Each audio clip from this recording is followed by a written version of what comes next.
כשאנחנו בוויכוח או בקונפליקט זה כמעט אף פעם לא על הנושא שמעל לפני השטח. תמיד יש איזשהו משהו שהוא below surface, והוא תמיד אחד משלושה דברים. אחד, שרואים אותי, שאכפת ממני. אני אתן דוגמה שיהיה קל להבין. כשאני שומעת את סמנכ"לית הכספים, וזה קרה לי בשבוע שעבר, מבקשת מסמנכ"ל התפעול, תשלח לי בבקשה את הדוח הזה, אני צריכה להגיש דוח למנכ"ל, ואני באופן קבוע לא מקבלת ממך את הנתונים, בעצם היא אומרת, אתה לא רואה אותי. You don't have my back, נכון? מה הוא שומע? נכון, הוא שומע.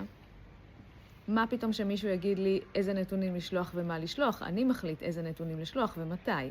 נכון? אז הדיון שלו הוא בכלל על אזור שאנחנו קוראים power and control. נכון? מי בשליטה.